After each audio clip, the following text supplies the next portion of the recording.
6 hours later. Tomorrow, the next day. 2,000 years later. Sebel banget nih. Kenapa Cek selalu digituin guanya guys? Guanya kan baik. Kenapa gua selalu dijahatin? Kenapanya?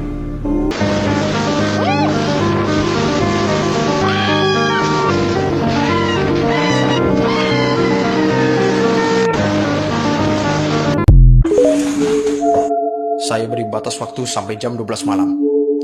Kalau sampai jam 12 malam nanti, belum juga diupload video tugasnya, berarti kamu dan kelompokmu sudah menerima nilai kosong. Hai, Assalamualaikum. Perkenalkan, saya Revina dari Fisika Angkatan 2025. Sebel banget nih. Kenapa Cek selalu digituin guanya guys? Guanya kan baik. Kenapa gua selalu dijahatin? Kenapanya?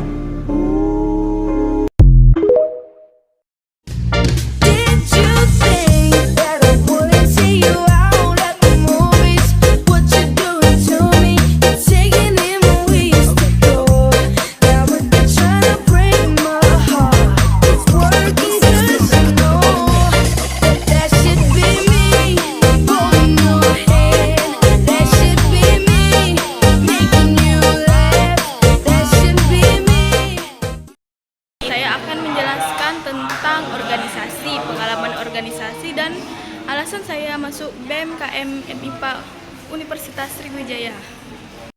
Organisasi adalah wadah atau kelompok yang terdiri dari beberapa orang atau banyak orang untuk mencapai tujuan bersama. Oke, yuk kita bedah bareng-bareng soal teori organisasi dalam penjelasan singkat ini. Coba deh bayangin, gimana caranya ribuan orang di satu perusahaan bisa kerja bareng. Nah, itu semua bukan kebetulan. Dari situlah lahir studi tentang organisasi. Biar paham, kita perlu petanya nih. Kita mulai dari yang paling dasar dulu ya. Jadi, apa sih organisasi itu?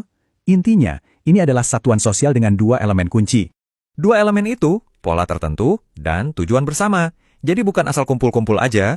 Kalau organisasi itu apanya? Nah, teori ini adalah gimananya. Semacam blueprint buat kerjasama. Sekarang kita masuk ke bagian yang paling seru. Cara pandang kita soal organisasi itu berubah banget loh. Perjalanannya bisa kita lihat lewat 3 era utama. Masing-masing punya fokus yang beda-beda. Dulu banget di era klasik, organisasi itu dianggap kayak mesin presisi yang rumit. Fokus utamanya, efisiensi maksimal. Dan manusia cuma dianggap salah satu roda giginya. Tapi kan kita tahu ya, manusia itu jauh lebih rumit. Jadi pandangan ini rasanya kurang pas. Nah, dari sinilah terjadi pergeseran besar. Metaforanya ganti jadi organisme hidup. Persis kayak makhluk hidup, dia harus bisa adaptasi sama lingkungan biar bertahan dan tumbuh. Nah, tabel ini nunjukin banget perbedaannya. Dari yang kaku ke fleksibel, dari tugas ke manusia. Oke, terus apa gunanya teori ini buat kita di dunia kerja sekarang? Gini, anggap aja teori ini ngasih kita kacamata baru buat ngelihat dunia kerja. Pakai kacamata ini, kita jadi bisa baca situasi. Oh, pantesan bos bikin keputusan kayak gitu. Jadi, dengan paham teorinya, kita nggak cuma jadi lebih pinter, tapi juga ikut ngebentuk ilmunya. Nah, sebagai penutup, coba kita pikir ke depan. Dengan adanya AI dan kerja remote, kira-kira metafora barunya apa ya? Oke, yuk kita bedah bareng-bareng soal teori organisasi dalam penjelasan singkat ini. Coba deh bayangin, gimana caranya ribuan orang di satu perusahaan bisa kerja bareng. Nah, itu semua bukan kebetulan. Dari situlah lahir studi tentang organisasi. Biar paham, kita perlu petanya nih. Kita mulai dari yang paling dasar dulu ya. Jadi, apa sih organisasi itu? Intinya, ini adalah satuan sosial dengan dua elemen kunci. Dua elemen itu, pola tertentu dan tujuan bersama. Jadi bukan asal kumpul-kumpul aja. Kalau organisasi itu apanya? Nah, teori ini adalah gimananya. Semacam blueprint buat kerjasama. Sekarang kita masuk ke bagian yang paling seru. Cara pandang kita soal organisasi itu berubah banget loh. Perjalanannya bisa kita lihat lewat 3 era utama. Masing-masing punya fokus yang beda-beda. Dulu banget di era klasik, organisasi itu dianggap kayak mesin presisi yang rumit. Fokus utamanya, efisiensi maksimal. dan manusia cuma dianggap salah satu roda giginya. Tapi kan kita tahu ya, manusia itu jauh lebih rumit. Jadi pandangan ini rasanya kurang pas. Nah, dari sinilah terjadi pergeseran besar. Metaforanya ganti jadi organisme hidup.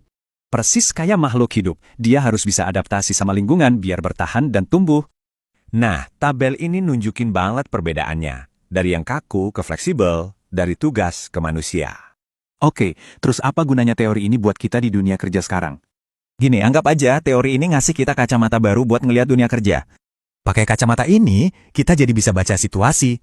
Oh, pantesan bos bikin keputusan kayak gitu. Jadi, dengan paham teorinya, kita nggak cuma jadi lebih pinter, tapi juga ikut ngebentuk ilmunya. Nah, sebagai penutup, coba kita pikir ke depan. Dengan adanya AI dan kerja remote, kira-kira metafora barunya apa ya? Menurut saya, organisasi itu sangat penting bagi mahasiswa karena dia akan melatih kemampuan berkomunikasi, melatih kepemimpinan, dan belajar bertanggung jawab, dan melatih skill yang tidak bisa kita dapatkan di kelas. And when I'm back in Chicago, I feel it. Another version of me, I lose it. I wake up right to the end of beginning. And when I'm back in Chicago, I feel it. Another version of me, I lose it. I wake up right to the end of beginning. And when I'm back in Chicago, I feel it. Another version of me, I lose it. I wake up right to the end of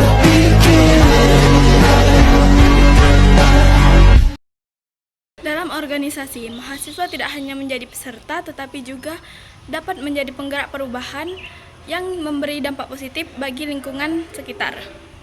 Mahasiswa juga dapat membantu menciptakan program kerja yang bermanfaat, meningkatkan solidaritas antar mahasiswa, dan membangun contoh dalam membangun kerjasama yang baik.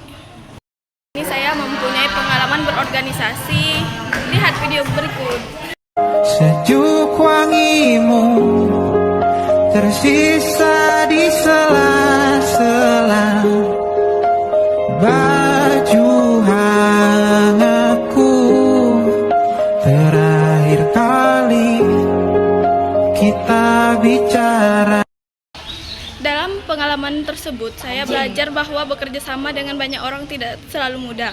Tetapi melalui organisasi saya belajar bagaimana cara menghargai pendapat orang lain, menyelesaikan masalah bersama, dan bertanggung jawab terhadap tugas yang diberikan. Mahasiswa memiliki peran penting dalam organisasi karena mahasiswa merupakan generasi muda yang memiliki ide, semangat, dan kreativitas. And when I'm back in Chicago, I feel it. Another version of me, I lose it. I wake up right to the end of beginning. And when I'm back in Chicago, I feel it. Another version of me, I lose it. I wake up right to the end of beginning. Sejuk wangimu tersisa di sela-sela baju hangatku. Terakhir kali kita bicara. Sejuk wangimu tersisa di sela-sela baju hangatku. Terakhir kali kita bicara. Saya berharap menjadi anggota yang aktif, bertanggung jawab, dan mampu bekerja sama dengan baik. Kontribusi yang ingin saya berikan yaitu mampu menjalankan program kerja organisasi, memberikan ide-ide kreatif, serta menciptakan lingkungan organisasi yang solid dan nyaman. Sekian video dari saya ucapkan terima kasih. Wassalamualaikum warahmatullahi wabarakatuh. And when I'm back in Chicago, I feel it. Another